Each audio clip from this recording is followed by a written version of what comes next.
It's time for the Loco Sports Lowdown. Here are your hosts, Justin Jarrett, Wes Kerr, and Max Araj.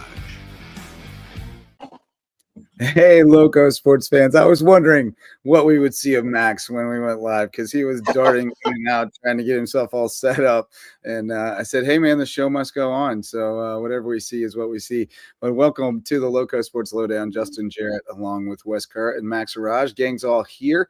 And we already got one guest in the green room and we got another one coming up, boys. So it's going to be a busy night on the Lowdown. Been a long day over here. I have not, really breathed. Yeah, me too. Me too. Although, hey, well, I had a really nice Christmas party, and ate some wheat and cookies, and hung out with friends. So that was fun. Yeah, awesome. Yeah, a little Christmas party tonight, getting together. Yeah. Very good. I had a Bluffton Waves coaches meeting / board meeting type thing where we really set a lot of groundwork for what's coming in the next year or two. And so that was good stuff. Wrestling practice before that. Long day of school. So, but we got a busy night tonight. We got a lot of hoops. We got a few scores already. We have some news.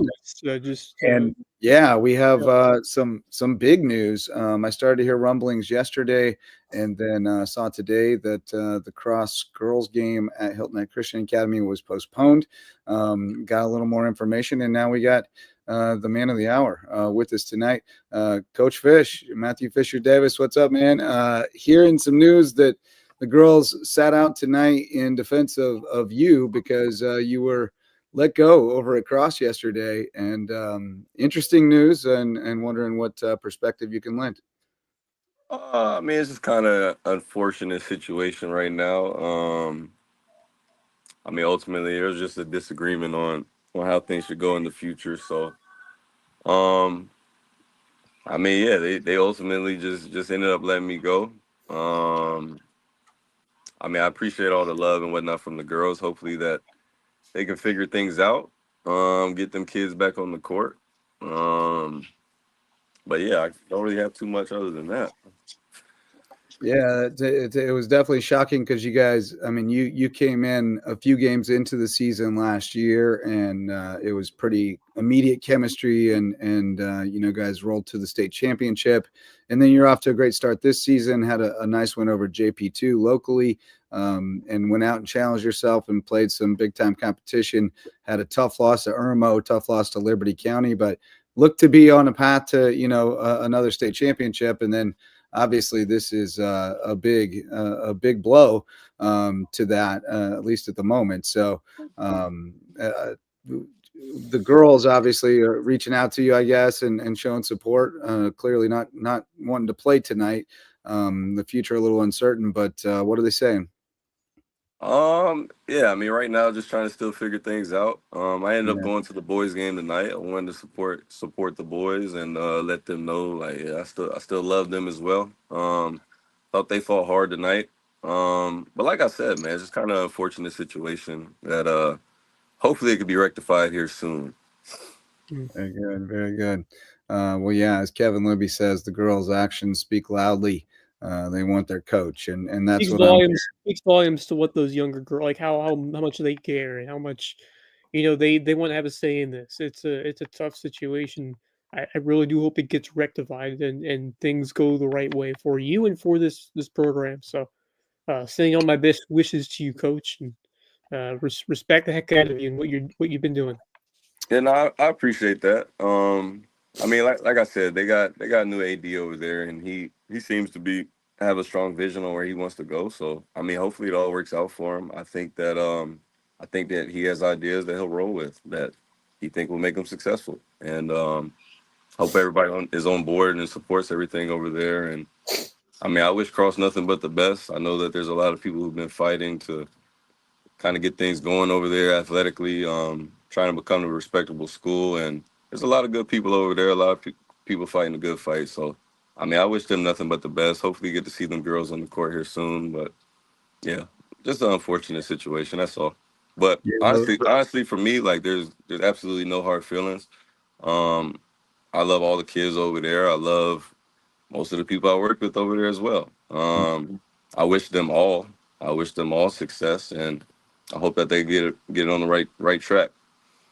Well, and I mean that's a good point. Sometimes, when principled people disagree, somebody sometimes takes a principled stand, and that's the way it goes. Like when some person stands on business, the other one stands on their own business too, and you come to a Yeah, standoff. to be honest, didn't even really want anything like that. I think Yeah, everybody who knows me, everybody who's been around me knows like the amount of effort I just put in for the kids, and I want the kids to, you know, I want them to just have a great high school experience at the end of the day. There's nothing I feel more bad about than for them. I mean, it's a year of high school sports that, especially for girls, it's such a social event anyway. right.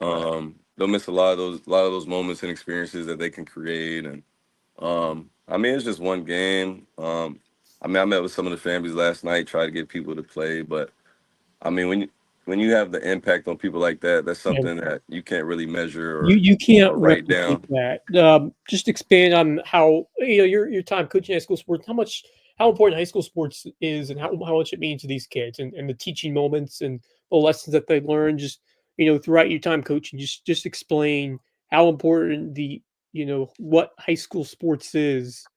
How important is it to these young men and young ladies, of course, as I, as I they think continue to develop as I, citizens and I people? think that is huge, man, and I think that like somewhere between my class and like 2018, things kind of got a little misconstrued in the fact that I think like tough love and like setting standards and like the amount of discipline that you learn through playing high school sports. Like I tell people all the time, I don't remember any of the scores of my high school games. I remember everything that I was taught through it. And I know for a guy like me, like I'm real faith based. So for me, at like through everything I read biblically and things like that, I try to be a voice that kids can listen to and that Mhm. they reach to. I might not tell you what chapter or what verse that the book came from, but I mean the essence of what's being said, like that tends to come out of me. Um, but I know there's also people who just look at book covers, they don't necessarily open the book and read it. Um, and so I know that the way I carry myself, I know that the way I walk, the way I talk, even some of the things I accomplish, I know that it rubs some people the wrong way. Um, I mean, there's those who think I'm all about athletics too, but at the end of the day, I had over 35 scholarship offers. Could have went to Miami, Texas, Alabama, and I chose to go to one of the most rigorous academic institutions that Mhm. this country offers. So I understand the importance of everything on and off the floor. I just think sometimes things can get a little misunderstood at times, and I mean, I've been that way my whole life, so I get it. But yeah, to me, high school sports mean a lot, man. I think it's a lot of foundational memories. I think when people think back, it's hard to think back past high school. You know what I mean? Like you don't really get the middle school memories and things like that. So, like I said, just an unfortunate situation. Yeah, and hopefully a good result in the end, but especially for the kids. But coach, you said you got over to the boys game to support Doc and the boys tonight, and first time was pretty lopsided against HHCA, but Eagles won again this time, but a lot more competitive. It sounded like. Yeah, it was a lot more competitive game, man. I'll be honest. I really enjoy watching HACA, man. I really, really enjoy watching their boys. I don't know their coach's name. I know he's new, but the way that they play, they play so for each other. Like I think they could have a leading scorer pretty clearly, but it's all about paint touches and kickouts, man. Everybody's touching the rock. It's like a baby prep. It's like a baby prep. I was Um, about to I, say that. Yeah. yeah, I It, like how our boys competed though, man. Like Doc always has them playing hard. They always compete. So I mean, I enjoy watching both teams compete tonight. yeah, Yeah, and it's man. so it's it shows how much Doc's team has improved in just a short amount of time between those two games, and it's a good sign to see for that boys program to see them continue to improve and get better as a whole. So that's a great sign for the cross schools. But yeah, I agree with you that I watched some film from Hillman Christian Academy's boys team, and yeah, you're right. They are kind of like a baby prep. They move that ball around as much as they can in one possession and try to find the open guy. And so, but yeah, my prayers and thoughts are with you, coach, and hopefully we'll see you back on the court eventually, Yeah, for as sure. wherever that may be. Yeah, I appreciate that. You know, you'll see me out at all the games, man. I just like getting out, watching these kids play, Yeah. watching them all develop. You know, watching them go at it. And like I said, there's a couple kids, there's a couple teams. I just enjoy watching them play. So Yeah. I'll be Yeah. out I and mean, you're about. a hoop head. Oh What are you yeah, going you to know. do on a winter night other than go find a gym, right? Yeah, I'll So definitely be well, in we gyms, man. Just supporting the kids. So appreciate you hopping on and always supporting what we do and coming and playing the game with us. So take care, man, and we'll talk to you real soon. yeah, for sure. Likewise, man. I'll holler at y'all. All right. Thanks, Fish. All right. Later, man. Coach Fish, at least tentatively not the coach at Cross Schools, and we'll see. Obviously the girls are as Libby said, making a political statement with choosing to sacrifice. I mean, they're clearly trying to force action, to get their coach back, and we'll see what the resolution is there. Whether they go forward with a new coach and satisfy the kids to come back out, or if they go back to Fish and ask them to come back, or what Yeah. can be worked out. But It's a scary sight because it's just, especially, this is a portion of for these kids, especially after a program or after a year where they won a state championship, and this program was on a great footing. And just and to see a continuity break like that is tough. And just like I said, love to see the support from those girls in his corner and how much they want to play for him and be a part of this program. And so it's just a really tough situation. And as I said, I hope it just is able to get amended and everything gets back on the right track and we're able to continue to compete. But just rough situation for sure. Yeah, Yeah. and an ongoing one. But I will pause it there, and I'm sure we'll have time to talk about it as time goes on. But the actual news, I mean, that was breaking news. That was top of the show caliber news, certainly. But we got basketball to talk about tonight too, and we got somebody whose team made news tonight in the green room. But before we do that, we haven't introduced our presenting sponsor. That's Mickelson Law Firm, our original sponsor, our all-star sponsor. They can serve your legal needs. They're right in downtown Bluffton. They're our official real estate closing attorney and presenting sponsor of our Hilton Head Christian Academy coverage. We already told you the HHCA boys won tonight against Cross. Mickelson been with us since the beginning back in 2017. So if you need something in the legal realm, call on Mickelson Law Firm, our biggest sponsor, our biggest supporter. We've also got our MVP sponsors, Base Hit Life, our baseball and softball apparel sponsor, creating great apparel with a little tongue-in-cheek fun baseball and softball theme for the most part. But they've got great hoodies, great hats, great t-shirts. Check them out at basehitlife.com and live your best base hit life. And then also homegrown home inspections. If you need a home inspection, they're the best in the Lowco. If you're building a new home, you got to have a phased inspection from Homegrown. Have them check on it every step of the way and make sure it's built right with Homegrown home inspections. And then Hospice Care of the Low Country, providing palliative care, hospice care, free grief counseling, and much more. And a nonprofit space here in the Low Country, Hospice Care of the Low Country, where it's not about dying, it's about living. And finally, the USCB Center for Low Country Hospitality Education. Check out all their great resources over at USCB and see what they can do for you. Learn more about the area where you live. Javon's watching. And speaking of Javon, he had the Donnybrook north of the Broad tonight. Beaufort against Battery Creek. Battery Creek been rolling, and Battery Creek still rolling. We got Coach CJ Brown after a 32-point win over Beaufort tonight. What's going on, man? Hey, how you doing, Jared, man? Hey, man, I appreciate the opportunity, man, to talk a little bit hoops with you guys, man. I've been watching you guys for a while, so I love the fact that you still got this thing rolling, man. It's always huge for the community. Hell yeah, brother! And speaking of having it rolling, y'all got it rolling. We've been paying attention over here. We saw that score against Bishop England. We saw that score against Whale Branch, which had been playing some good ball, and then we see that score tonight against the Beaufort Eagles. The Creek been on the rise. The Creek is high right now. Tell us about this team that you've assembled over there. Man, so you forgot to mention, man. Well, I know we lost against Calvary Day in Mark Arena, but we went into halftime down by 2. It was 26-24. Then we ended up only scoring 2 points in the third quarter.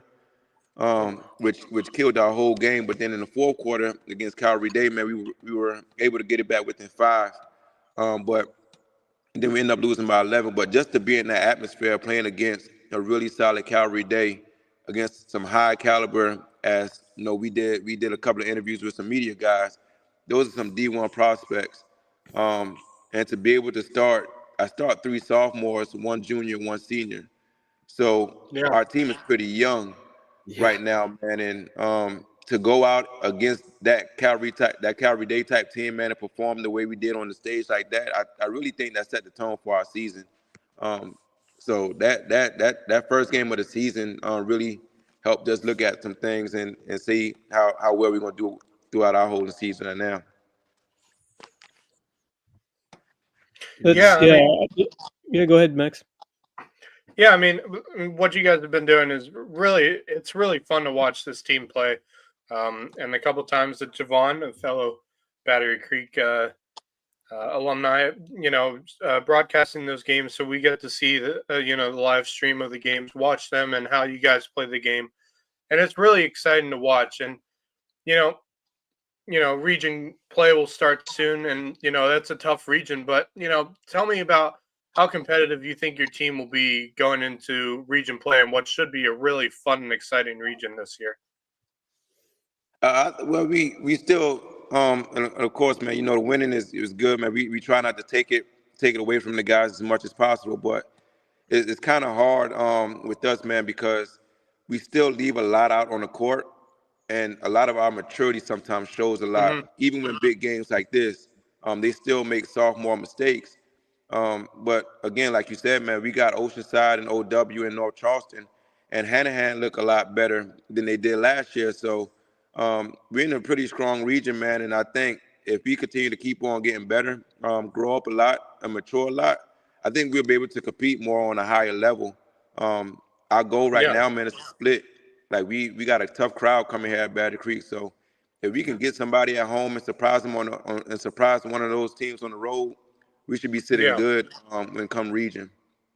You're not kidding, man. That region is tough as nails. I mean, you got Charleston is a perennial power. You got OW, which is always good, and then you got Oceanside Collegiate, which is drawing from all over Charleston. So and then Hanahan's not ever an easy matchup. I mean, it's a brutal region, so you are going to be well tested, and like you said, you got to take care of home. You guys have played really well there at the Palace. You've created a nice home court advantage there in that building. Oh yeah, man. I mean, back in the day, man, that's all this job was. That's all this job was for, man. When I got this job, man, Coach Humans did a really good job, but it was just restoring the culture, man. Restoring the culture. So when I got this job, that's the biggest thing, man. That's one of the things I'm checking off my list. And now we got the John Draft, what we call it the John Draft Classic, BC Classics this year. So we're just trying to restore back the culture, man, and bring back the excitement of Battery Creek basketball, because we were once that one of the well-respected programs in the area. Oh yeah. Yeah, I would just talk about the significance of this rivalry matchup against Buford. A former rival in the region, of course. Now they're 4A or 3A, but what's the win like this do over a team that you have had some terrific battles with over the years? And what does it mean to go up against this team specifically and beat them? Oh man, I'm a real humble person, man. I finally got Huff. Huff been getting me for a while. And Huff has had some really solid teams. And I think he still has a solid team now. They're out their point guard right now, so that makes a big difference. So now Samari has to really navigate the team, which I think they'll get it together, and then some of those guys got to step up and start playing. But Huff's been getting me for a while, man, and I'm not knocking his coaching style. I'm not knocking his team right now or anything like that, because he's been shown in previous times that he can win with what he has. So it's a good win, but it's kind of spread thin also because now we got 2 rivals, Well Branch and Buford High. So everybody's rivals around here for the most part. That's right. Well, and if you come across Bridges, that's going to be a rivalry game too. Yep. You mean, you got guys that are on both ways, and so yeah, I mean, every game's a rivalry. We want to treat every game like a rivalry, right? Like you gotta win. That's the idea. But no, really young team, as you mentioned, and you've known that they were coming up. Was this the year you had circled as the year that it was going to arrive? But we watched them in middle school, man. So we got Robert Smarts as our feeder school that gives us 100% of kids coming in. So they were doing what they're doing now on the middle school level, but they really battle against the other side of the bridge as well. So I kind of knew these guys were going to be good, but now it's just trying to get them to play at a different and higher level because their talent and skill wise, man, it's off the chart. I think I charted that every soon as tip ball, we take about 5 seconds and we already scoring, and that's been happening for the past 3 games now. So, Coach Brown, you've been around here for a while. CJ Brown, you've been with this program. You just talked to me about the mission of this of your mission when you came in here and how you've been able to get this program to where it seems to be going now. Just describe about how you continued to push this program in the right direction. well, one man, I got great guys around me. I got a great coaching staff. We're fully staffed, and even I got a good volunteer coach as well. And then I got more people that's willing to volunteer because they just want to pour back into our kids. But for me, man, I just had to win my kids. Before we got in the stats, or before we started winning on the scoreboard, I had to win them off the court. So a lot of FCA, a lot of spiritual bonding with these guys, man, letting them know that I'm not just their coach, but more so, well, not just coaching them on the court, but more so somebody that that want to help them outside of life as well. And then I just took my bumps and bruises. I'm not saying that it's an undefeated season, we're a state championship team, but I had some 3-18 seasons, and I really had to just stay humble, keep chopping the wood.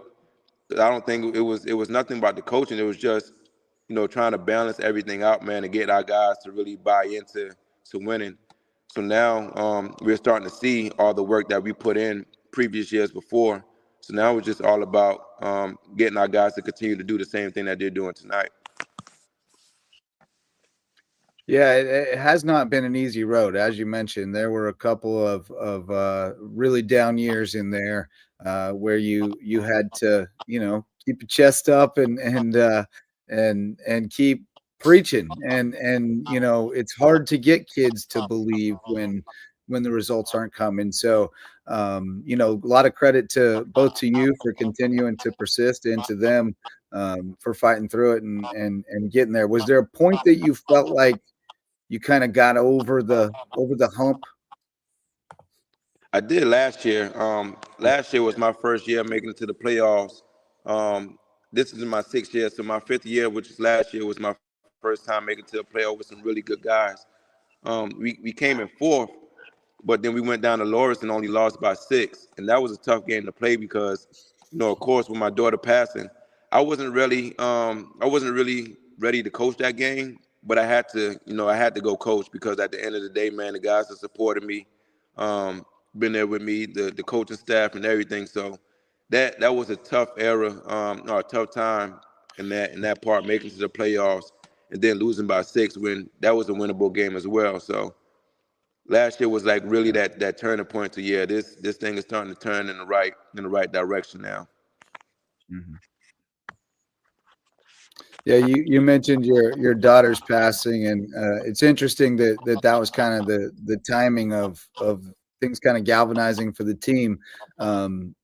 Was there a little bit of, I mean, you're trying to create a family, right? You're trying to create a culture where everybody cares as much for the guy next to him as the one there. And as horrible as that was, and as godly as you are, I'm sure that you've thought a lot about the purpose of that pain. Do you believe that there was something connected there, that team, the emotion brought that team together in that moment and helped galvanize that family feeling? Oh man, God makes no mistakes. And believe it or not, man, before she passed, she came to practice one last time. And it was like when you think about it, when she came to practice that one last time, she saw everybody. It's not a moment when she does, like when she comes in the gym, everybody doesn't, come by her and say hi to her or play with her. So she came to practice that one time. And if I would have known that was her last time, I call her Coach K because she was coaching with me. If I would have known that was her last time coming in the gym coaching, I would have let the guys know. But like I said, man, I got great people around me, man. The school rallied around me. So when everything happened, man, I think that really brought us closer together as well because that was our Coach K. She was here, everybody loved her. She put on everybody's heart. She showed her smile, so I think that really brought us together a lot more. Amen. Fellas? Yeah, just continuing on with the discussion about tonight. Just you talk about um, Coach Huff and what he's done throughout his time at Buford and how much of a mentor and a friend that he's been to you. And I mean, it's got to be fun to play against him and be a part of this season and continue to help him grow as well. Oh yeah, man, Coach. Like I said, man, Coach Huff still got Samari Bonds, man. If you look at any film or any games with Samari Bonds, man, he's a legit playmaker. He killed us last year like that as well. I thought we would have had that game when we went to them, but man, he kept on shooting, and he started hitting, and he just once he gets hot, man. I told the guys once he gets hot, like he got hot tonight, and again, man, he started shooting, but we were far away from him to actually pull his team back in. But he's a playmaker, man. This kid is just a straight athlete, man, and he's gonna always be that competitive guy. So always respect Huff, man, and I think they still got a chance because with May River, Bluffton, I think those guys gonna get it together, man, and compete in 4A as well. Oh yeah, I think so too. And you said they're down Cleckley right now? Yep, I think he's down, so he didn't play tonight, and he didn't play against that Cam Bay game too. So that's a huge difference, man. Not having a strong point guard because he's good. He's a difference maker, truly. That explains that Cam Bay 107-33 with 48% turnover percentage. Yeah, man. I had to look at. I was like, well, what happened? Did Samari not play? But when I saw that Kirkley didn't play, man, I was like, yeah, that's the reason why right there. That checks out. Right on, man. Well, we appreciate you, brother, and we love seeing the success that you're having over there. We're always rooting for Coach Brown and Battery Creek, and we love to share your inspirational story anytime we get a chance, brother. Yes, sir, man. I appreciate you guys, man, and always keep on doing this, man. Hopefully we can get on top 10 of ESPN, right? Hell yeah. I mean, there you go. People may not realize, but like we go way back. I covered you in high school back in Gazette. So we go way back. But no, I appreciate you, man. And so happy for your success. We'll talk to you real soon. Yes, sir. Appreciate you guys, man. Y'all keep on enjoying yourself. Yes, sir. Enjoy this one. Sure. Yes, sir. Coach Brown, one of the greatest. So happy for that, man, that they're having some success right now. And because you only get so much time, right? Like before people start to get impatient. And in today's day and age, like people they want immediate results. And he had some success early and then kind of struggled for a few years, and you started to worry that the natives would get restless and they'd start getting other ideas. But he was always doing the right thing off the court. He was always instilling the things that were going to go with them. No matter how far they went in basketball, they were going to go with them the rest of the way. And as long as you're focused on that part, usually at the high school level, you're going to be pretty secure if you're making your players into better humans. And usually eventually those wins are going to come. So I'm glad that Coach Brown got some run at Battery Creek to get things on the right footing. And now it looks like with all those sophomores, they're going to be good for a minute. So yeah, I forgot how young of a team they are.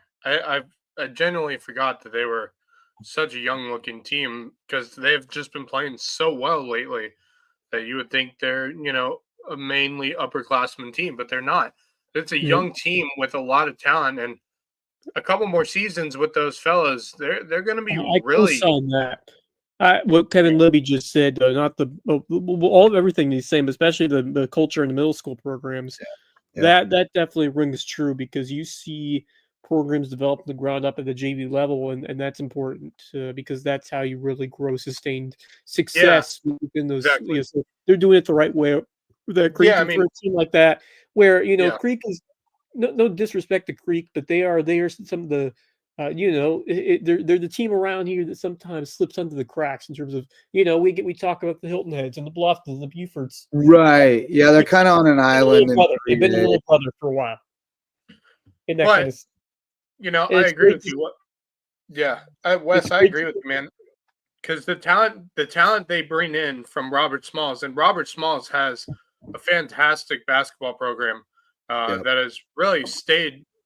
fantastic for the last few years.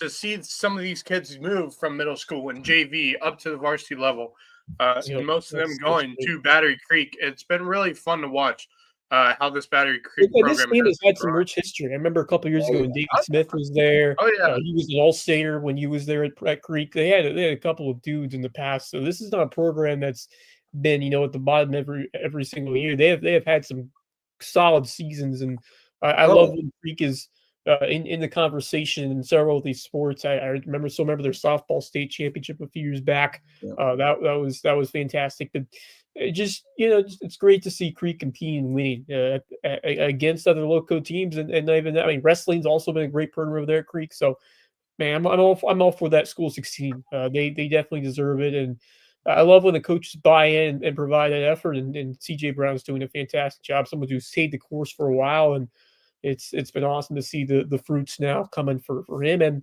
that squad. And I'm pumped to see how they do. And that region's not going to do many favors because they have Oceanside Collegiate. That's a difficult yeah. region now. Yeah, OW, Hanahan, North Charleston, which, like no Justin easy ones said, there. perennial Yeah, powerhouse in 3A basketball. So, yeah. look, they're playing great. I They're can't gonna wait they're to gonna see upset a how few they teams. They're gonna do. get some I wins can't in wait that to see. in that Yeah, region. yeah. I can't wait to see how they do when region play comes around because Yep. the way they've been playing, I know those teams in their region are really tough, but they may be a competitive team and a team that, you know, when you get the right settings at a home game or even an away game, Battery Creek may surprise some of those teams within their region. So it's going to be fun watching that region this year. Yeah, I mean, I don't know where to slot them in there right now, but I feel differently about them than I did going into the season, certainly, and I feel pretty what? Yeah, purple and gold. Well, no. Purple, blue and yellow. Oh, Kevin, man. The Kevin. purple would be Whale Branch, which is what I was going to say. Is I mean, especially with basketball, Creek was a power during Yep. drafts era, and that was before Whale Branch opened, and Whale Branch Yeah, that's opening right.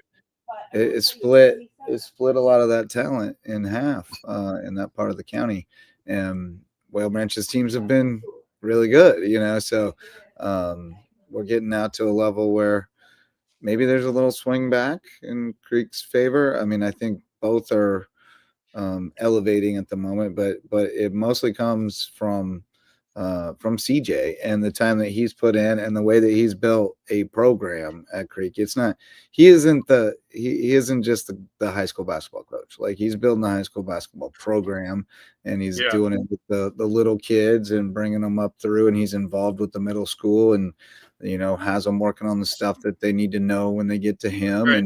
And this hasn't happened by accident. He's put in countless hours and made big sacrifices to have success. So really happy for him. Coach Brown's story is such heartbreaking. I mean, it's heartbreaking. It's heartbreaking, but it's but inspirational at the same time. It's a story of perseverance, really, and I think that's what I'm seeing with this Battery Creek team is over the last couple seasons, they have persevered, they have improved, they have gotten better. And so Well, think about it. I mean, you follow your leaders, right? And your coach is your ultimate leader. If your ultimate leader can keep his chin up and get up and have the same positive attitude every day after the most horrible thing that can happen to you as a parent, then why can't you get your butt up after you just missed a shot and get down there and play defense? So there were some real life lessons in that. Yeah, I mean the culture he's building, it's not just a team, it's a family. It's a culture that's gonna be cemented for Battery Creek for a long time to come, and I can't wait to see how the rest of their season goes, because my God, are they playing? They're playing some lights out basketball as of lately. Yeah, they are. Javon said everything that he's taught Tristan about unbiased commentary almost failed him tonight. Yeah. So let's get in some sponsors real quick. The varsity sponsors, DDS Web Design builds, hosts, and maintains websites for businesses and nonprofits to get results. So go check them out at ddshhi.com if you need a website. If you have legal needs in Colleton, Hampton, or Jasper counties, call on Parker Law Group. They serve those counties and help us shine a light on more deserving teams and athletes in the Lowco, out on the Lowco frontier. Dr. Ambrose Coles, our official chiropractor. He's at Rooted Living Wellness in Bluffton. He'll get you feeling right, mind, body, and spirit. Great for sports-related chiropractic. He'll get you back on the field in no time. And Reverence Wrestling Club, our official wrestling sponsor and the official sponsor of the Lowco Grind. They are the place to be in Bluffton if you want to take your skills on the mat to the next level. And we did have some wrestling tonight, but I don't have any results yet. So we'll keep an eye out on that. We do have some basketball results. We told you about the Creek boys taking down Beaufort. Beaufort girls get the dub, 37-32 over Battery Creek. Nice win for a young Beaufort team. John Paul II was at May River. JP2 girls with a 48-41 win. May River boys pull out a 45-43 win. It was back and forth all night long. I'll give some more details on that in a minute. Couple other scores I found. Memorial Day 76-39 over Bridges Prep on the girls' side. And then this one was a little shocking. If I'm not mistaken, Hilton Head Prep falling to St. Andrews tonight on the side, 53-20. Seems like why does it seem like St. Andrews gets them every year? It just feels like it, or maybe not them, but somebody gets solid teams. Yeah, I can't tell you the last time I didn't see because remember when oh God, what's his name? I'm trying to think. The kid who came from St. Andrews back over to Hilton Head Christian this past season. Dylan Sampson. Dylan Sampson was playing with some great players over at St. Andrews, and they were dangerous. I mean, I believe they got to the Georgia High School League state championships 2 seasons ago. I don't know if they won. Well, I knew they had been really good. I didn't know that they were still that good, but I guess so. I think they got a decent coaching staff over there, if I remember correctly. So, they bring in some players, and so they're always going to have teams on the stronger side of things. But I think when Dylan left last year, they weren't as good. Oh, they still have the one Edwards kid. They still. I think they do. Zayden Edwards. I think they have an Edwards. Yeah, he was ridiculous. Javon thinks boys prep 50 over Bridges Prep boys 50-45. He believes. I hadn't seen that one. I appreciate that. So. Yeah, we'll take a look. Over Memorial. That's quite possible. Yeah. He's friends with Davis on Facebook and in real life. So he might have it. Let's see here. I would check out Bridges boys. Score. Man, I'm tired. Oh, Bridges Prep. Yeah. Man, it's that point in the year, right, where you're it kind of gets to the it's go close to the holidays, and there's a lot going on, and it certainly feels that way a lot. I'm kind of you know, but I really enjoy this time of year, just all the great basketball, the non-region action, and you get a lot of pointers about some of these teams. I love all like May River and JP2. Terrific games on both sides of things. How about the girls? That's a really nice win over May Yeah, River. I was really high on that May River team, and JP2 come in there and beat them. So props to that.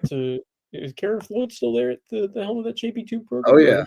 Oh yeah, Yeah. She does a tremendous job, and very underappreciated the job that she's done at that program. So give a ton of credit to her.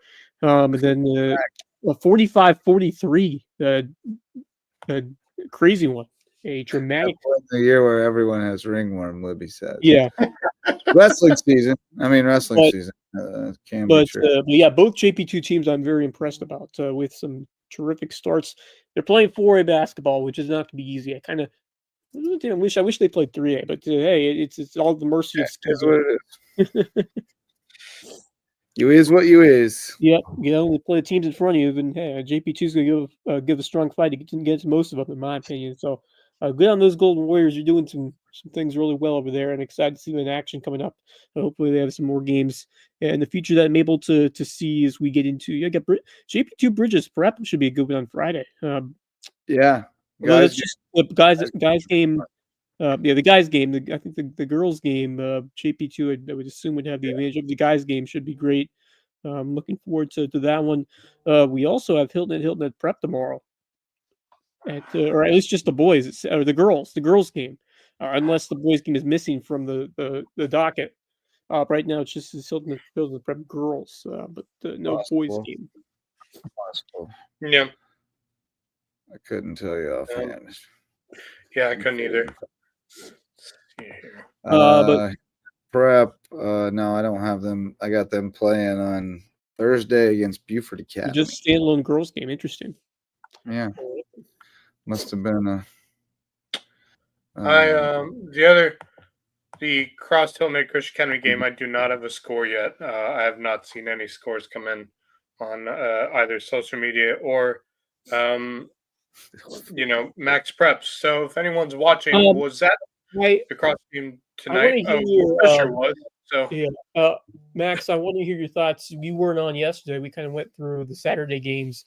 And Friday, I want to hear your thoughts on Hilton Christian Academy.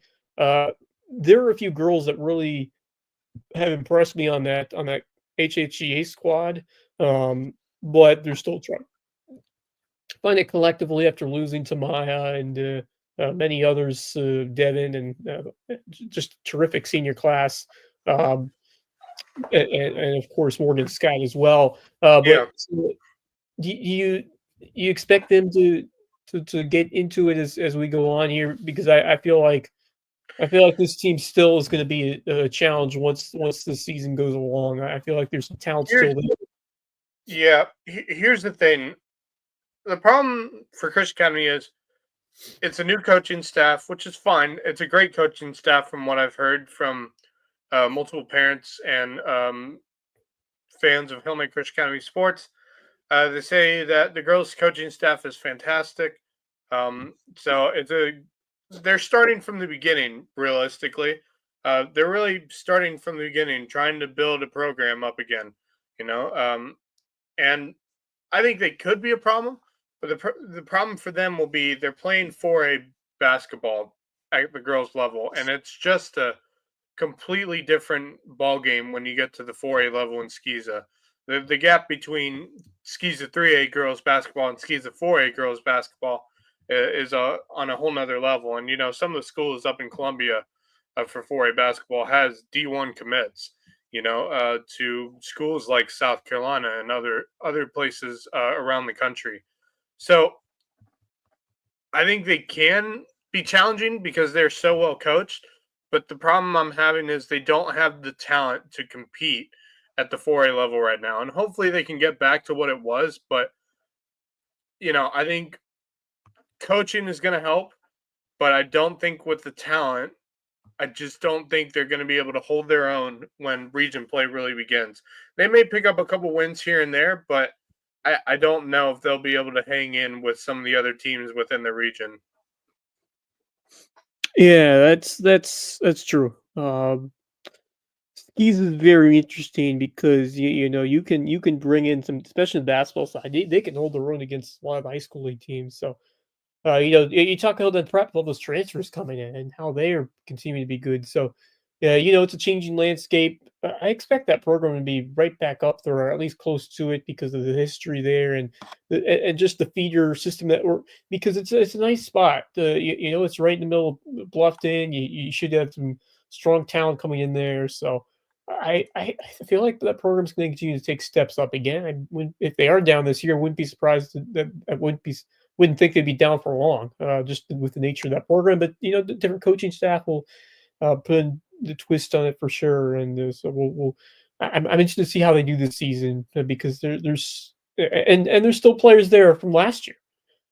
You can't forget about some of those contributors who stepped in and are playing starters minutes this year, because that's such a valuable commodity to have as someone who's been there for a while and is taking a bigger role and contributing. So there are players on that team who are still pushing to that next level from what we've seen from them. So that's really important for HHCA, and they're going to need a lot more of that. And same for the guys, kind of a work in progress for them as well.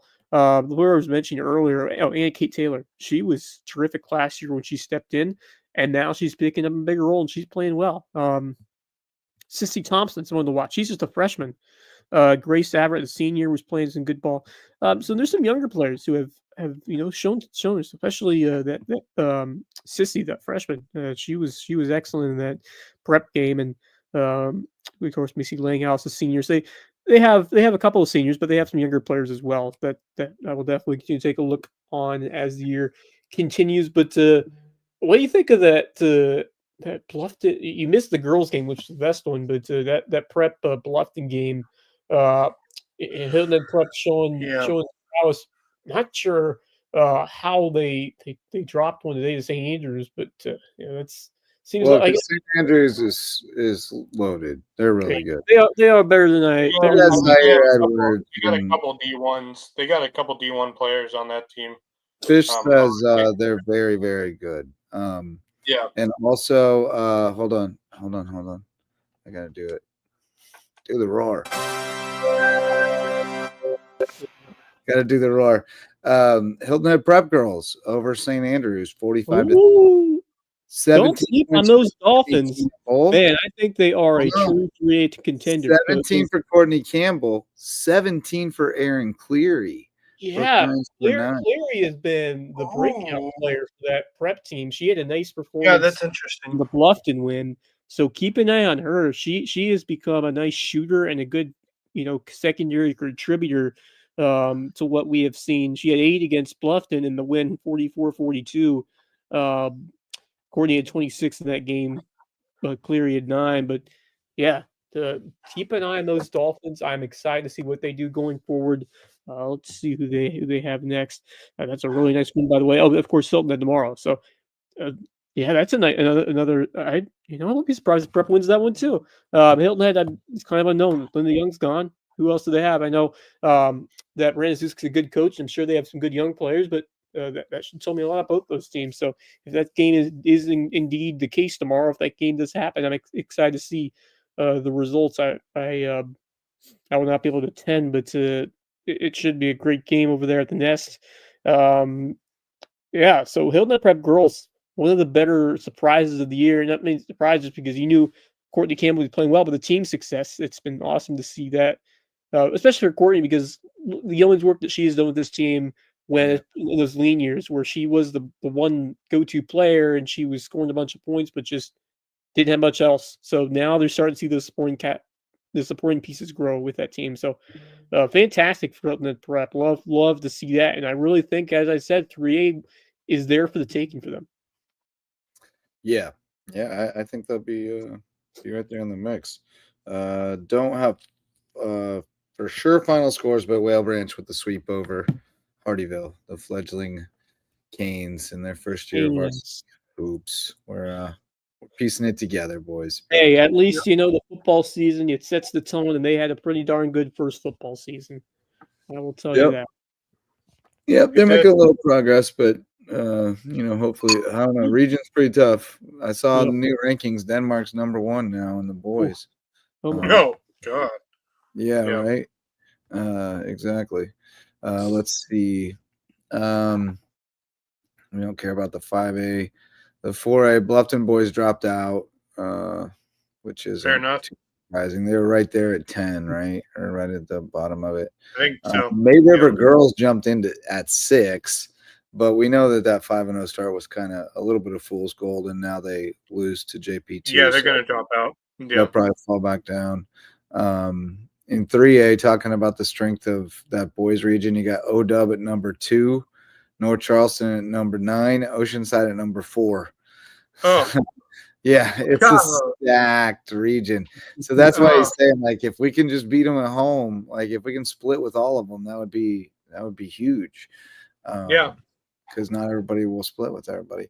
And then 3A is tough too, because our girls is tough too, because Ocean is number 1 and OW is number 4. So that's crazy. In 2A, Bridges Prep still holding steady at 5 in the boys. I truly think Hampton is going to be a real factor in that region. I think they're going to give Bridges all they want. They are big and physical, but they can get out and run too. And we talked about it. We talked about it before the show came on today. We talked about how, we both think that Hampton County team is something to keep a really close eye on, because while Bridges Prep is good, Hampton County might give them a run for their money within the region this year. And I truly believe that. So I can't wait till those two match up, because I think it's going to be a really fun game to watch between those two teams, and could be the two teams battling out to decide a region champ going into the playoffs. Yep. So I'll go through the scores one more time, and then we'll start winding this down. The scores we have so far tonight: Beaufort on the girls' side, Beaufort 37-32 over Battery Creek. I haven't seen one for Richmond Hill at Bluffton yet. JP2 48-41 over May River. Whale Branch beat Hardyville. Don't know the score. Memorial Day big over Bridges Prep 76-39. Hilton Head Prep 45-30 over St. Andrews. HHCA at Cross was postponed, and as we broke at the top of the show, Matthew Fisher Davis, at least for the time being, out as coach of the state champion, defending state champ Cross team. Developing story, as you might say. Carleton Prep at Calhoun Academy looking for that one, as well as Coastal Homeschool at Holy Trinity. On the boys' side, Battery Creek, the big dub over Beaufort 76-44. May River 45-43 over JP2. I did have a little more details on that one from our friend Misa, who was keeping me posted. Let's see, what did Misa say? It was 31-30 JP2 after 3. Defensive battle, physical game. JP2 was up 37-32 fairly late. May River went on a run, hit 3 consecutive threes, went up 44-42 with 15 seconds left. Then they were up 45-42, and they drew a foul shooting a 3 with 3.9 seconds left. So they had 3 shots. If they make them all, they tie. Made the first, missed the second. May River took a timeout. They made they missed the third one on purpose, I presume, but nothing happened. So Sharks survive by 2. Good battle. Oh, Bluffton, Richmond Hill. There you go. Also, Cross girls, if they do play, their upcoming schedule is quite interesting, actually. So on the 12th, 2 days from now, they're supposed to be playing at home against Bluffton. So I don't know if that's going to happen. They also have a state championship rematch on the day after at Curtis Baptist. So I don't know if any of those games are going to happen. Then they got Beaufort, Charleston Collegiate, and then Clinton.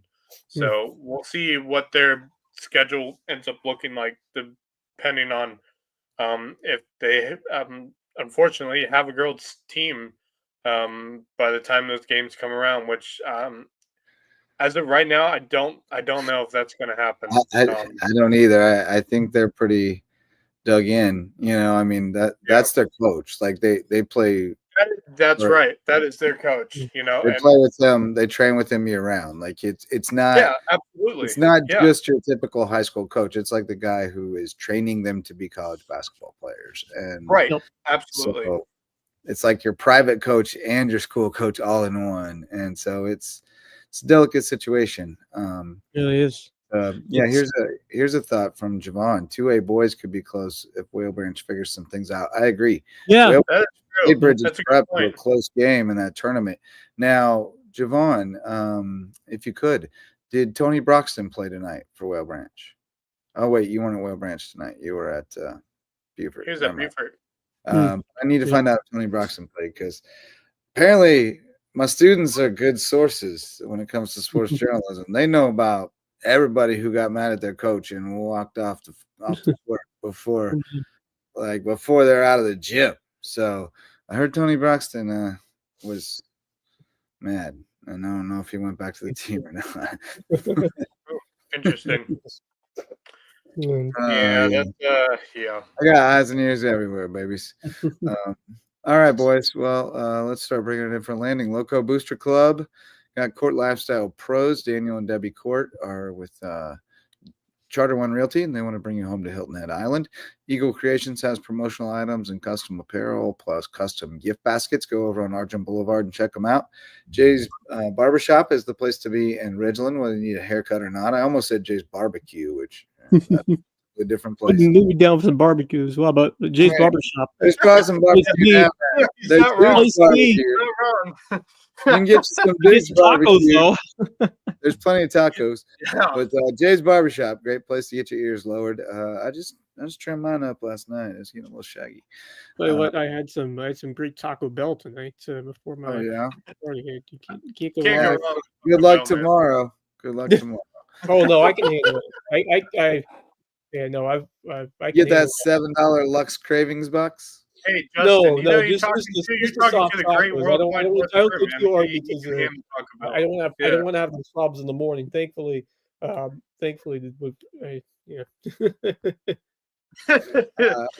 we've also got Barefoot Floor Care of the Low Country. They'll get your floors so clean that their feet will thank you. Hudson Seafood House on the Docks, presenting sponsor of Under the Bus. New one coming out tomorrow afternoon with Curry making his triumphant return.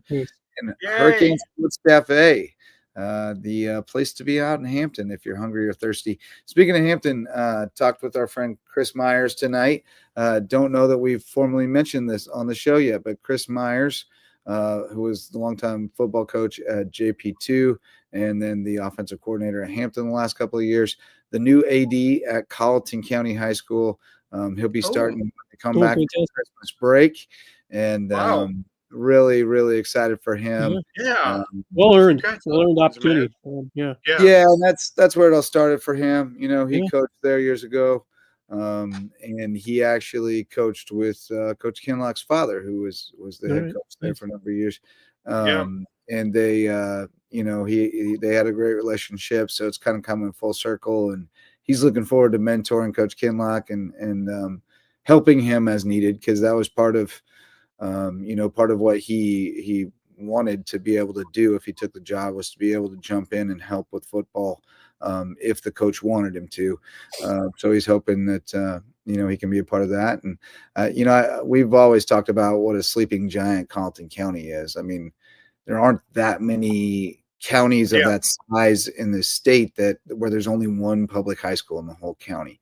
And so there's an immense amount of talent there that is being unrealized, currently, but they're on the cusp. I think things are really building. They're close. Their girls programs have been on pretty good footing for a few years, and their guys basketball has been better and better each year. Baseball stayed pretty steady. I think they're ready for a step up, and I think Chris is a guy to deliver it. So absolutely good to see that. And that football team. I mean, just that's a really tough region, but Ken Lock's doing a great job over there, and basketball has had a couple of really strong seasons recently. Yeah. The last 4 years or so, they've been very competitive. So, props to Colleton County. Also, Varner's a dude love watching him play. No matter what the sport is, he can ball. I think Colleton's football program is on their way to becoming competitive in that region. Like you said, Wes, that region's extremely competitive in football. I mean, we saw it this year. Really some really close games, wins that we didn't expect. Like we didn't think Hilton Head and May River was going to be as close and as great of a game as that was. And then, the great game, 2 games we got to see between May River and Bluffton, so it's a very competitive region. And I think Colleton County is on their way to being part of that competitiveness. So, Coach Kenlock's doing a great job over there. So I think, give them another season or 2, and I think they'll have something special to put in front of the rest of the football programs in the area. Well, and I just think it's huge for him to have a mentor in that AD chair. That's right. Football Absolutely. coach, and wants that football program to be successful, like apart from having the job, like even when he didn't have the job, he still was rooting for that program to be successful. So he's invested. And yes, I think it's really going to be a positive thing at Colleton, and certainly very happy for my man Chris Myers, great guy. Colleton gave the basketball officials a full bin of fried chicken pregame. It's a beautiful place. Nice. Amen to that. They got well. I mean, Myers been in charge of that Colleton County Rec Department for a while now. That's the job he's given up for this, in addition to the Hampton coaching gig. This is his full-time gig now, but they ran the best dang concession stand over there. So I bet he's going to step up the concessions game. Colleton better get out to a game next year. Yeah, better get out there. They do. And and I spoke with him today, and one of the things that he said that I'm excited about is that he said day one of the most important things is we gotta do a better job of communicating our scores and our stats and things like that, which is critical for us just because of the distance to Colleton. It's harder for us to actually get there. It is. For us to give them ample coverage, we really need some help from out there, and he'll help facilitate that. So that'd be great. Definitely Great addition. For you guys got any parting thoughts? I do indeed. I have a couple. It is a great day to be a Davidson Wildcat because the Davidson men's basketball team was victorious in one of the greatest rivalries in all the year in college basketball. They are the winners of the Hornets Nest Trophy, as everyone knows, the greatest trophy in all of sports, beating UNC Charlotte 75-71. If you can Google this trophy, it is undoubtedly the best in professional sports and college sports. It is a thing of beauty. There is really nothing like it. So if you want to show us a picture of what is truly the greatest trophy in all of sports. Oh, I got it right here. Yeah.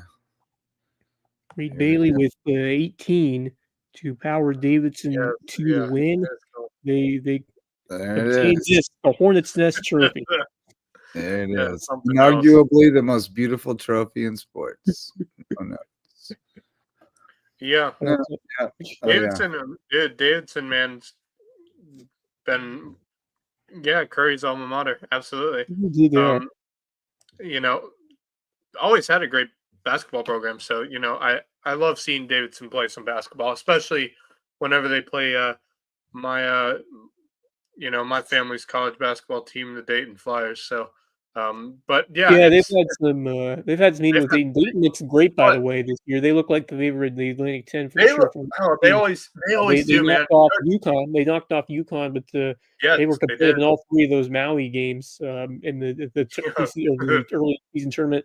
But back to Davidson, obviously the longtime coach Bob McKillop, he retired at the end of the 22 season. So his son Matt McKillop is the new coach. And certainly they've had a rough start the last couple of years. It's just to be, you expect it with a new coach and trying to define the guys and, to continue the tradition there, which Yeah. they really rely on national players, and they've continued to get talent in that area, which is great to see. So, hopefully the Atlantic 10's a tough conference for sure. You look at Dayton, Virginia Commonwealth, St. Bonaventure's had some good years or some good seasons the last few years. Or that there's some solid squads in there, and then the Loyola Chicago is now in that conference as well. So that's a very mid-major conference for sure. Yeah, the A10 is always so much fun to watch. One of my more favorite mid-major conferences in college basketball right now, and it's so much fun to watch because you don't really know. MVC, yeah, Arch Madness. Yeah. But yeah, it's going to be a fun Atlantic 10 conference play this year between, Dayton, Davidson may be in that conversation as well. Yeah, I don't think. I mean, possibly. I like the way that guys like Durkee and Chair and Reed Bailey are playing. I don't think they're at the level of Dayton right now. I think. Yeah, I mean, Dayton's probably the favorites, but you got teams like Dayton, VCU, St. Louis. Loyola. Yep. Loyola, Chicago, always good program. They got a few teams in that mid-major conference that are always, worth watching. So I'm excited for it this year because it's, one of the few conferences I really focus on, that in the ACC, which I'm intrigued to see. Yeah, George Mason is actually having a decent start as well. George Mason's another team, dude. They normally have sit near the bottom in recent years, but off to a good start. So it should be a very competitive conference this year.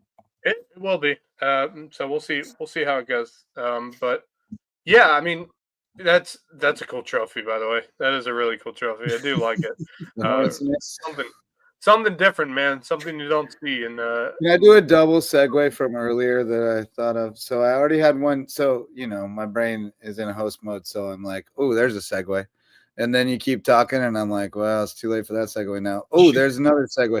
All right, so I had a couple. Speaking of Curry's alma mater, I can't believe I still remembered them. But speaking of Curry's alma mater, the University of North Carolina is entertaining hiring Bill Belichick, who has responded with apparently a 400-page athletics department Bible and a list of demands, including salary minimums for NIL minimums for all his players and all this stuff. That doesn't make it no, it's a terrible idea, right? Bill Belichick to be a college football coach this day and age. You mentioned that he's setting up to run it like a GM, though, and is that the future of college football? Do we hire a guy who like a GM? No, it's not. I'm gonna put this out there. So Fox NFL Sunday was on last Sunday with Tom Brady and Gronkowski, as well as Julian Edelman, and they talked about the fact that their schools potentially looking at Bill Belichick. And they asked them, do you think Bill Belichick would be great for college? And they all said no. He's not. I mean, sure, maybe a decade and a half ago, he may have been an option as a college coach if he wasn't being great at the NFL level, but he was. We're, a decade and a half later, college football is so much different than it was 15 years ago, Yep. So it's for me, no, I don't think Bill Belichick is the answer. By the way, should we remind everyone, their previous head coach is Mac Brown. You know how long Mac Brown's been in college football for? He's been a head coach in college football for so long. It's not an easy transition either way from the college to the NFL or the NFL to college. Right. Well, why not go after someone? Why doesn't North Carolina go after someone on the younger side of things? I'm not saying Bill Belichick can't coach the college team. Yeah, I will say, for a program like North Carolina that is so starting to compete, or at least they've been competitive in the ACC the last few years. I'm not sure if Belichick would be that savvy move they need to compete in a conference where you're starting to see more. It seems like he's the exact kind of coach who is. Maybe he'd go to a program with maybe not as much notoriety, and he could be kind of that guy that springs a hey, Bill Belichick's our coach. that kind of thing. But for this UNC, was my second segue was when you said that McKillop's son took over. I was going to say, speaking of sons being the coach in waiting, part of Belichick's demands are that his son would be the coach in waiting. That's part of his demand. Here's Javon's response. Well, I will make another segue off that.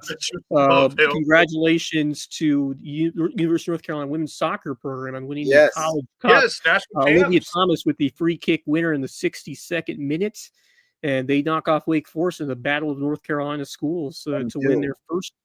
The first national title in over a decade. They've won one. They've won at least one before. But 23rd. This was their 23rd. Wow, that's crazy. Yeah. The text from Corey Kirkpatrick was UNC 1, Wake Forest 0, national champions 23 times, women's soccer school. Yeah, they used to be so dominant. It looks like they're getting back there. Yeah. It was like first one since 2012, but this used to be like a dynasty. Yeah. Well, I have a couple things. I don't know if you guys saw tonight. Max Fried has signed with the New York Yankees for the next 8 years, $218 million, all guaranteed, by the way. So fully guaranteed $218 million contract for the next 8 years with the New York Yankees. Worst decision he could have possibly made. I'm just saying. I don't think. If you get 8 years as 31-year-old pitcher, you'd take that.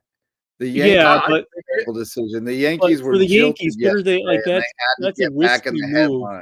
Yeah, I know, but they were too losing Soto, and now they're throwing money at the next best guy, and sometimes it doesn't work. So it's very interesting. This Brian Cashman's definitely desperate at this point. And you expect Juan Soto's contract is crazy. You know what's funny is he's getting paid through 2035. You know who also from the Mets will be getting paid through 2035? Bobby Bonilla. Bonilla. That's crazy. So, when's the last Bobby Bonilla day? Because is that the same year as 2035? It's the same year as contract. 2035. So crazy. Funny. It's the greatest. The other news I have is we haven't paid attention much because all of the teams have been out up to this point. But the South Carolina High School League football state championships will be taking place on Saturday the 13th, I believe.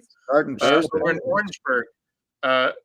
Over in Orangeburg, I do have the matchup. They start Thursday night. Do they? Yeah. All right. What are the matchups? The 5A Division I level, Dutch Fork will be taking on Somerville. That should be an interesting one. Story match. Give me Dutch Fork. Division 2 5A will be Northwestern against Irmo. Let's see. The 4A West Side against South Florence. South Florence beat North Augusta this past Friday, 27-20. Sellers kid. I'm sure you got to go West Side. West Side. Yeah, West Side. What was the 5A D2 matchup again? Sorry, I was Irmo. 5A D2 was Irmo and Northwestern. Oh, give me Northwestern. Actually, give me Northwestern. Yeah, awesome. They're bombing. What about the D1? D1, Somerville and Dutch Fork. Yeah, I got Dutch Fork. Dutch Fork. Yeah. The 3A, Belton Honeo Path. Taking on Oceanside Collegiate. That's a solid. I'm going BHP. I'm going BHP in that one. They've been real good. Fair enough. Yeah. Fair enough. I will say Oceanside destroyed Loris on Friday, 42-7 in the Oceanside will be competitive in this game. That'd be a good game, but I'm taking BHP. Slightly. All right, the 2A, Barnwell and Clinton. Oh, Barnwell was the team that knocked off Hampton County.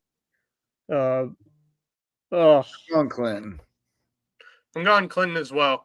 By the way, Barnwell beat Manning 37-14. Clinton beat Fairfield 32-21. Man, Hampton had their opportunity this year. I mean, obviously Barnwell is a good team. He was a good team. It just not much separated those teams in 2A lower state. Not at all. Hampton could have made Hampton if they had things break right, they could be still be playing. So that's That's tough for them, but hey, Yep. good for ball. And then finally, at the 1A level, Abbeville and Cross. Cross beat Lakeview 36-7 on Friday. Abbeville beat, I believe is it Lewis? I think Louisville, yeah, Louisville. maybe. What was the score? 42 to I got 18. Abbeville. Give me I'm Abbeville. gonna go Abbeville as well. I think Cross is good, but I think Abbeville has just been. Yeah. Give me the Trojans. Give me the Trojans in the upset. Oh, That's a I fair mean, call. Fair call. you know, I mean, I'm pulling for They Cross. They did in fact smoke Lakeview, so I mean, it wouldn't shock me if they had a shot but you know, the Hardyville Abbeville. kids, Hardyville played Lakeview in the first round, and every time Lakeview won, they were stunned. They were like, man, like we felt like we could have played with them.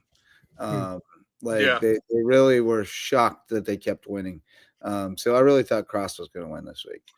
So those are the college, Abbeville those are the South Carolina High School State Championship matchups starting on Thursday.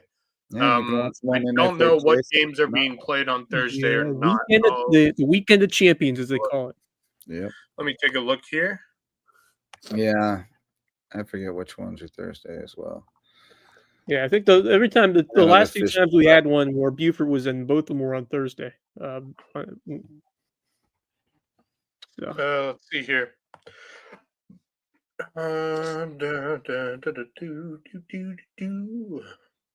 Mine was living on borrowed time. They got that BS bounce off the turf. They can't win a state championship after that. Yeah, no, they can't.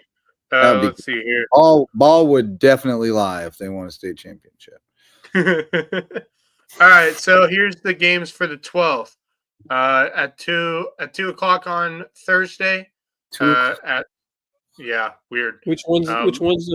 Because they have 6 games now. They used to have 5, but now 5 they have 6 games. So at 2 o'clock on Thursday, they will have the 2A state championship, and then at 7:30 on Thursday they'll have the 1A state championships.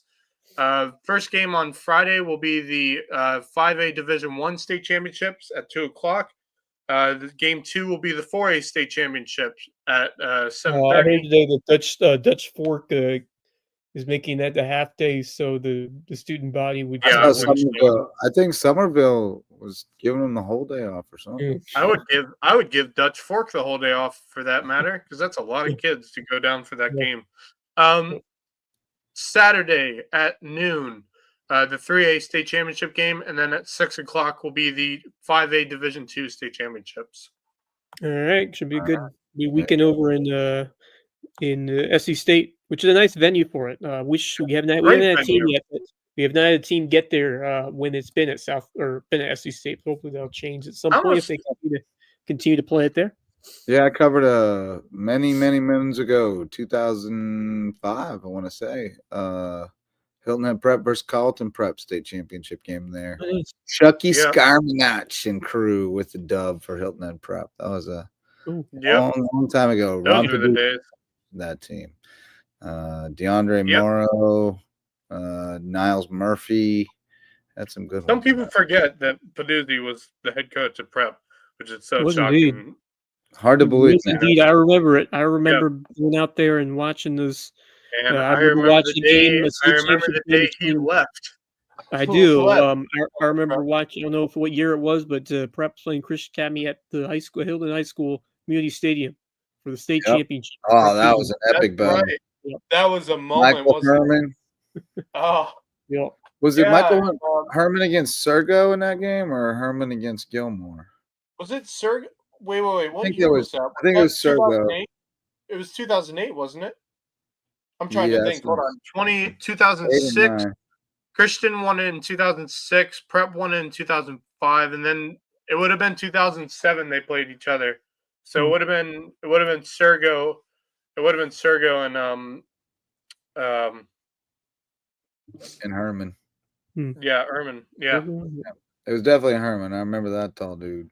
And then both were out in 2008, and then Chris Academy won it again in 2009, and then Prep never came back after that. Yep. They have not been back to a state championship game since 2007, which is crazy to think about. Really? Yeah. Huh. If you really think about it, they have not been back since 2007. Chucky throwback. Chucky throwback call, yes.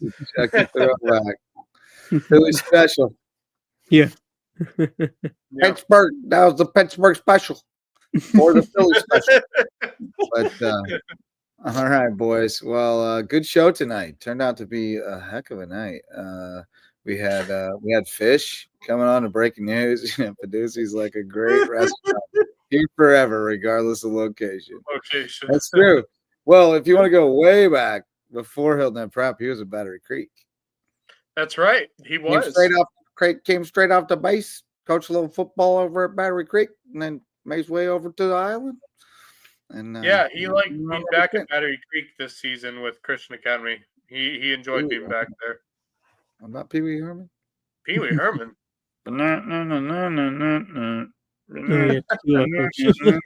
This show's getting out of hand. I think we need to wrap it up, man. I ain't even gonna lie. When I was a kid, before certain things were found out about Pee Wee Herman, I was a big fan. He was a comic inspiration back in the day, you know. Kids, if you want to know what we're talking about, kids, if you want to know what we're talking about, please search up Pee Wee Herman. Well, go watch Pee Wee's Big Adventure. That'll give you a pretty good idea. Yeah, and then just don't look up anything else about Paul Rubens, the actor who played Pee Wee Herman. Don't look up anything else about him. Just watch Pee Wee.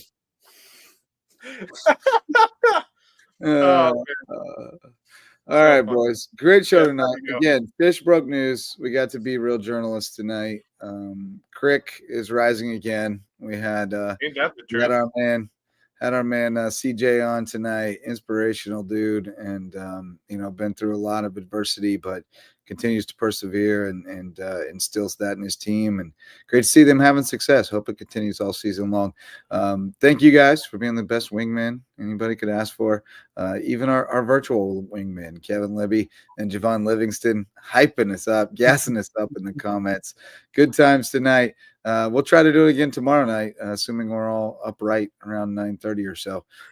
But it is a slower night, so if we need a night off, we do have Hilton Prep girls, no guys game, but to Carleton County Ashley Ridge, Ridgeland Baptist. We do have some wrestling also to talk about tomorrow. So if we can track down some wrestling results, that would be great. And do our best. And we'll see you real soon here on the Loco Media Network. For Wes Kerr and Max Araj, I'm Justin Jarrett. Until next time, go Loco. The Loco Sports Lowdown podcast is a production of Loco Media LLC and LowcoSports.com, an independent media outlet providing grassroots local sports coverage in the South Carolina Lowcountry. We are sustained by community support from sponsors and patrons like you. Get in the game with a monthly pledge of $1 or more at patreon.com/LowcoSports to keep us going and growing. Go Loco.